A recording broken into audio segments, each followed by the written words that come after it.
State-of-the-art research. Industry-driven skilling. 100% placements. KL, deemed to be university.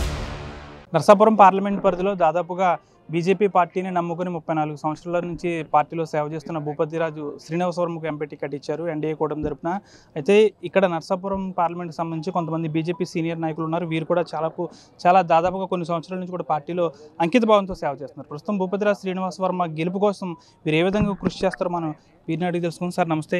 మీ పార్టీకి ఎనలేని కృషి చేసిన వర్మకు టికెట్ అనేది వచ్చింది. ఆయన గెలుపు కోసం మీరు ఏ విధంగా కృషి చేస్తున్నారు? ఎన్నికల సమయం చాలా దగ్గరగా ఉంది. ఎటువంటి హామీలతో మీరు ప్రజల్లోకి వెళ్తున్నారు? ఈరోజు భారతీయ జనతా పార్టీలో పనిచేసే ప్రతి కార్యకర్తకు నాయకుడికి ఒక భరోసా ఇవాళ శ్రీనివాసవర్మ గారికి నర్సాపురం పార్లమెంటు అభ్యర్థిగా ఇచ్చిన తరువాత మరింత ఏదైతే బాధ్యత పెరిగినటువంటి విషయాన్ని మీ అందరికీ ముందుగా తెలియజేస్తున్నా. శ్రీనివాసవర్మ గారు విద్యార్థి దశ నుంచి ఎన్నో పోరాటాలు చేసి 1999లో భారతీయ జనతా పార్టీలో యువమోర్చా అధ్యక్షుడిగా, అలాగే జిల్లా అధ్యక్షుడిగా 2 సార్లు, ప్రధాన కార్యదర్శిగా ఆయన పూర్తిగా 35 సంవత్సరాల పాటు భారతీయ జనతా పార్టీలో అనలేని సేవ చేసి కార్యకర్తలందరికీ కూడా మంచి స్ఫూర్తిగా నిలిచినటువంటి వ్యక్తి ఇవాళ శ్రీనివాసవర్మ గారు. ఆయన్ని ఇవాళ ఆంధ్రప్రదేశ్ రాష్ట్రంలో తెలుగుదేశం, జనసేన, బీజేపీ పొత్తుల్లో భాగంగా 6 సీట్లు కేటాయిస్తే పార్టీ నుంచి 30 సంవత్సరాలుగా ఉండి ఒక సామాన్యమైనటువంటి వ్యక్తికి ఇవాళ నర్సాపురం లోక్సభ అభ్యర్థి ఇవ్వడం భారతీయ జనతా పార్టీ పశ్చిమ గోదావరి జిల్లా భారతీయ జనతా పార్టీ తరపున అటు నడ్డా గారికి, అలాగే రాష్ట్ర అధ్యక్షురాలు శ్రీమతి దగ్గుపాటి పురంధరేశ్వరి గారికి మా యొక్క ధన్యవాదాలు, అభినందనలు వారికి తెలియజేస్తున్నాం. ఖచ్చితంగా ఏదైతే శ్రీనివాసవర్మ గారిని మేము పార్టీలో ఉన్నటువంటి ముఖ్యులందరూ కూడా ఈ 40 రోజులు కూడా టైం ఇచ్చి పెద్ద ఎత్తున ఆయన విజయం కోసం మేము అంతా కూడా పనిచేస్తాం. గల్లీలో కూడా తిరిగి భారతీయ జనతా పార్టీ ఏదైతే నర్సాపురానికి సంబంధించి ఏదైతే ఉందో మన కమలం గుర్తుపైన ఓటేసి అఖండ మెజారిటీతో మన శ్రీనివాసవర్మ గారిని గెలిపించుకున్నట్లయితే భారతీయ జనతా పార్టీలో పనిచేసే ప్రతి వ్యక్తికి కూడా రాబో రోజుల్లో మంచి భవిష్యత్తు ఉంటుందనే విషయాన్ని మీకు ఈ సందర్భంగా నేను తెలియజేస్తున్నా. గతంలో కృష్ణరాజు ఎంపీ కావడం వెనుక వర్మ గారి కృషి చాలా ఉంది. అంతేకాకుండా 2014లో గోకరాజు గంగరాజు గెలుపు వెనకాల కీలక పాత్ర పోషించారు భూపతిరాజు శ్రీనివాసవర్మ. ప్రస్తుతం ఆయన ఎంపీగా పోటీ చేస్తున్నారు. ఆయన గెలుపులో మీరు ఏ విధంగా కృషి చేయబోతున్నారు? భారత్ మాతాకి జై. నా పేరు జక్కంపూడి కుమార్, పాలకొల్లు పట్టణ అధ్యక్షునండి. గతంలో కృష్ణరాజు గారు ఇక్కడ ఎంపీగా చేసినప్పుడు, అలాగే గోకరాజు రామలింగరాజు గారు ఎంపీగా చేసినప్పుడు మీ అందరం కూడా ఎవరైతే ఇప్పుడు అభ్యర్థి శ్రీనివాసవర్మ గారు ఉన్నారో మీ అందరం కూడా కృషి చేయడం జరిగింది. శ్రీనివాసవర్మ గారికి అప్పటి నుంచి కూడా ఈ ఎంపీ అభ్యర్థులు కూడా ఉండి ఇన్ఛార్జ్గా ఉండటం, ఈ వ్యవహారం అనేది ఆయనకి ఆల్రెడీ అనుభవం ఉంది. అలాగే కాకుండా తాడేపొడుగును మన పైడికొండ మాణిక్యాలరావు గారు ఏదైతే ఉన్నారో ఆయన విజయానికి కూడా ఈయన అక్కడ గుడుంలో కూడా ఉండి అత్యధిక మెజార్టీ కూడా ఆ రోజు ఆయన తీసుకురావడం జరిగింది. కనుక మేము మాలో ఒక కార్యకర్తకి ఈరోజు ఎంపీ సీట్ ఇవ్వడం అనేది భారతీయ జనతా పార్టీ అంటేనే క్రమశిక్షణకి మారుపేరు. అలాంటిది కార్యకర్త స్థాయి కష్టపడిన వ్యక్తికి ఎప్పటికైనా రోజులు ఉంటాయనేది గుర్తింపు ఇవాళ శ్రీనివాసవర్మ గారికి సీట్ ఇవ్వడం అనేది మా అందరికీ కూడా ఆశలు చిగురిస్తున్నాయి. ఎందుకంటే మేమందరం కూడా ఇలా కష్టపడితే ఏదో రోజు మాకు కూడా ఒక భవిష్యత్తు ఉంటుందని భరోసా ఇచ్చినట్టుగా ఇవాళ నరేంద్ర మోడీ గారు, అటు నడ్డా గారు, అమిత్ షా గారు, అలాగే మా రాష్ట్ర అధ్యక్షులైనటువంటి పురంధేశ్వరి గారికి, అలా జిల్లా అధ్యక్షులైన తాతాజీ గారికి, అలాగే మన పాకా సత్యనారాయణ గారికి, సోమవీర్రాజు గారికి ప్రత్యేకమైన ధన్యవాదాలు తెలుపుకుంటున్నాం. ఈయనకి సీటు రావడానికి ఇవాళ ఎన్నో అపోహలు ఉన్నాయి. ఇవాళ అన్ని అపోహలు కూడా క్లియర్ అయిపోయినాయి. నిన్న నేషనల్ అధ్యక్షులైనటువంటి నారా చంద్రబాబు నాయుడు గారు మా శ్రీనివాసవర్మ గారిని కూడా పాలకొల్లు ప్రజా మీటింగ్లో అభ్యర్థిగా ప్రకటించడం జరిగింది. అలాగే ఎవరైతే RRR గారు ఉన్నారో వారు కూడా టీడీపీలో జాయిన్ అవ్వడం జరిగింది. ప్రజలందరికీ కూడా సంశయం ఏదైతే ఉందో అది నిన్న నివృత్తి అయ్యింది. కనుక ఇవాళ నుంచి మనందరం కూడా అటు పార్లమెంట్ అభ్యర్థి శ్రీనివాసవర్మ గారికి, అలాగే అసెంబ్లీ అభ్యర్థి అయినటువంటి మా పాలకొల్లు నియోజకవర్గ నిమ్మల రామానాయుడు గారికి అత్యధిక మెజార్టీతో ఇవాళ రేపొద్దున గెలుపు అనేది పాలకొల్లు నుంచే విజయం స్టార్ట్ అవుతుంది. అత్యధిక మెజార్టీతో ఇటు పార్లమెంట్కి, అసెంబ్లీకి కూడా మీ అందరూ ఇవ్వబోతున్నాం. మీరందరూ కూడా చూడవలసిన అవసరం ఎంతైనా ఉంది. అలాగే మరొక్కసారి నరేంద్ర మోడీ గారిని ప్రధానిగా మనందరం కూడా చూస్తున్నాం. ప్రజలందరూ కూడా గమనించాలి. అక్కడ నరేంద్ర మోడీ గారు రావాలంటే ఇక్కడ పార్లమెంట్ అభ్యర్థి కూటమి అభ్యర్థి ఎవరైతే ఉన్నారో సైకిలు, అలాగే జనసేన అభ్యర్థి ఎవరైతే ఉన్నారో గ్లాస్ గుర్తుకి కంపల్సరీ మీరు అందరూ కూడా ఓట్లు వేసినట్లయితేనే అక్కడ నరేంద్ర మోడీ గారు ప్రధాని అవుతారని మీరు అందరికీ మరొకసారి తెలియజేసుకుంటూ సెలవు తీసుకున్నాను. జై హింద్. మీరు కూడా చాలా కాలం నుంచి పార్టీలో ఉన్నారు. 2019లో పోటీ చేశారు. ప్రస్తుతం మీ ప్రత్యర్థి అయిన వైసీపీ పార్టీ ఒక మహిళని, బీసీ సామాజిక వర్గానికి చెందిన మహిళని మొదటిసారిగా ఎంపీ అభ్యర్థిగా బరిలోకి దించుతుంది. ఇటు సామాజిక వర్గాల పరంగా చూస్తే మీ అభ్యర్థి క్షత్రియ సామాజిక వర్గానికి చెందిన అభ్యర్థి, అటు వైసీపీకి సంబంధించి బీసీ సామాజిక వర్గానికి సంబంధించిన అభ్యర్థి. ఏ విధంగా వెళ్ళబోతున్నారు ప్రజల్లోకి, ఏం చెప్పబోతున్నారు? నా పేరు రావూరు సుధా.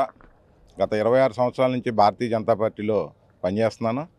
సుమారుగా 6 ఎన్నికలు, సార్వత్రిక ఎన్నికలు నేను యాక్టివ్గా పార్టిసిపేట్ చేయడం జరిగింది. ఇప్పుడు ఈ రోజున దేశవ్యాప్తంగా ఒక అద్భుతమైన వాతావరణం నెలకొంది. నరేంద్ర మోడీ గారు 10 సంవత్సరాల సుపరిపాలన చూసి ప్రజలంతా వన్ సైడెడ్గా డిసైడ్ అయిపోయారు.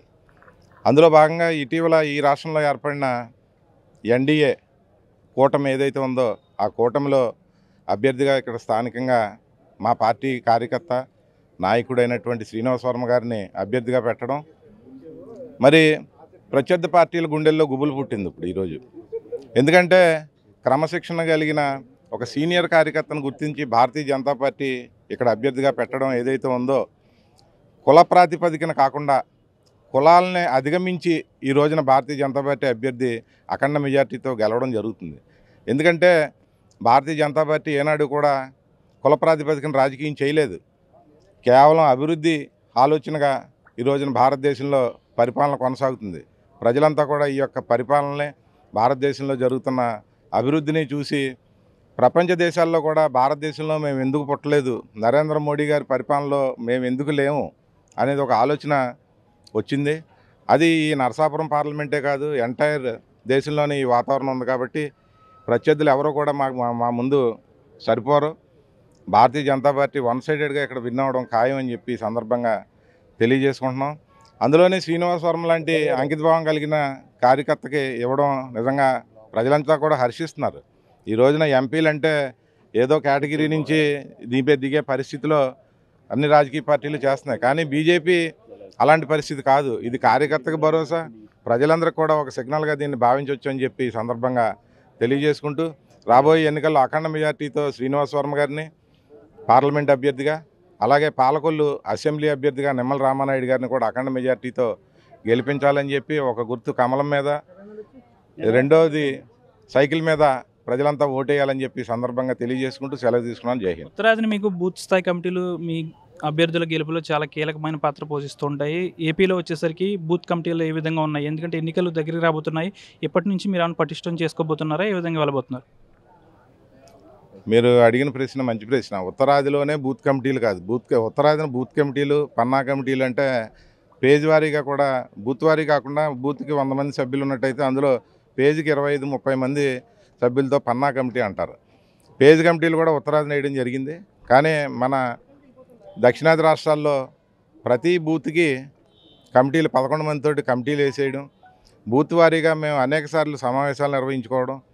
రేపు కూడా ఈ రాష్ట్రానికి ఇన్ఛార్జ్ అయినటువంటి సిద్ధార్థనాథ్ సింగ్ గారు రేపు మధ్యాహ్నం 3 గంటలకి బూత్ స్థాయి కార్యకర్తలతో సమావేశం పెట్టడం. అంటే భారతీయ జనతా పార్టీ ఎన్నికల ప్రక్రియ ఎప్పుడూ కూడా ఒక పద్ధతి, ఒక ప్రక్రియ చాలా ఒక సిస్టమేటిక్గా జరుగుతుంది. ఈ బూత్ స్థాయి నిర్మాణం, అలాగే శక్తి కేంద్రాల ఆధారంగా బూత్ కమిటీలు పనిచేస్తాయి. శక్తి కేంద్రం అంటే ఒక శక్తి కేంద్రం కింద 3 బూతులు కేటాయిస్తారు. అలా శక్తి కేంద్రాల ఆధారంగా పని జరుగుతుంది. ఈ జిల్లాలో 1547 బూతులు నిర్మాణం జరిగింది భారతీయ జనతా పార్టీకి. అన్ని బూతుల్లోనే 95% బూత్ కమిటీలు పూర్తయినాయి. ఎందుకంటే ఈ శక్తి కేంద్రాల ఆధారంగా బూత్ కమిటీలతోటి పని ప్రారంభం అయిపోయింది. ప్రతి కార్యకర్త కూడా ప్రతి ఇంటిని 2 సార్లు టచ్ చేయాలని చెప్పి మేము ఒక దిశానిర్దేశం చేయడం, పార్టీ ఇచ్చిన దిశానిర్దేశం మేరకు ప్రతి ఒక్క పౌరుణ్ణి నరేంద్ర మోడీ గారు, ఇప్పుడు మా అభ్యర్థి శ్రీనివాస్ వర్మ అయినప్పటికీ నరేంద్ర మోడీనే మీరు చూడండి అని చెప్పి మా బూత్ స్థాయి కమిటీ సభ్యులు ప్రతి గుమ్మానికి, ప్రతి ఇంటికి, ప్రతి పౌరుడికి తెలియజేయడం జరిగింది. కిసాన్ మోర్చాలో కీలక నాయకులుగా ఉన్నారు. రైతులకు ఏ విధంగా చెప్తున్నారు? వారి దగ్గరికి వెళ్ళి ఎటువంటి హామీలు ఇస్తున్నారు?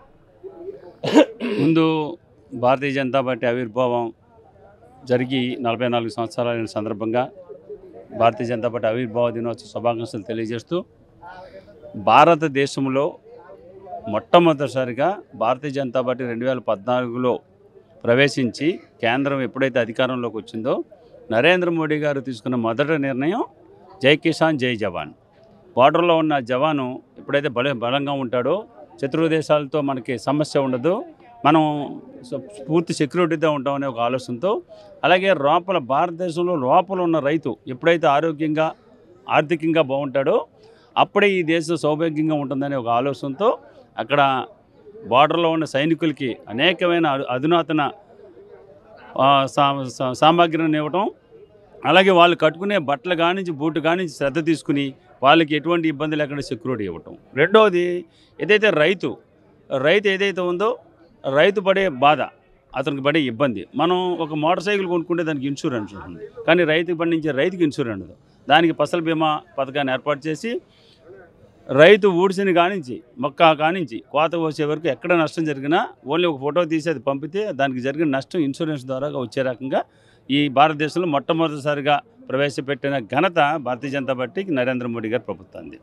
అలాగే భారతదేశంలో ఎప్పుడు రైతు ఇబ్బంది పడకుండా ఉండాలని, రైతు కష్టకాలంలో ఏదైనా ఇబ్బంది వస్తుందేమో అని చెప్పి 3 దశలుగా ఏదైతే సమ్మాన్ నిధి, కిసాన్ సమ్మాన్ నిధి ఉందో, ఒక రైతుకి 2,000 కాడికి 3 సార్లు 6,000 రూపాయలు ఇవ్వటం, అది ఒక చరిత్రాత్మకమైన నిర్ణయం. అది అతను ఇంట్లో ఏదైనా సమస్య ఉంటే ఆ డబ్బులతో, లేదా ఎరువులు కొనుక్కోవాలని ఆ డబ్బులతో ముందుకెళ్ళడానికి అది అవకాశం ఉంది.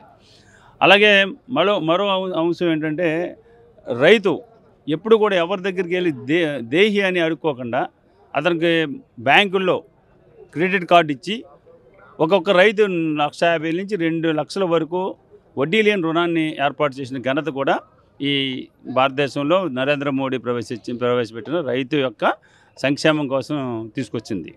అలాగే అనేక రకాలుగా, అలాగే మెట్ట ప్రాంతంలో పండించే చెరుకు కానీ, లేకపోతే మొక్కజొన్న కానీ, లేకపోతే వేరుశనగ కానీ, అన్నిటికి ఇప్పుడున్న రేటు కన్నా ఇంచుమించు 30-40%, ఒక్కొక్కటి అయితే 200% ఆ రేట్లు పెంచి అతనికి ఎటువంటి ఇబ్బంది లేకుండా, ఏదైతే ఈ కమిషన్ ఏదైతే ఉందో మనకి, ఆ కమిషన్ని దృష్టిలో పెట్టుకుని ఆ రేట్లన్నీ పెట్టి రైతుల యొక్క జీవితాల్లో వెలుగులు చూసే రకంగా ఒక ఏర్పాటు చేయడం.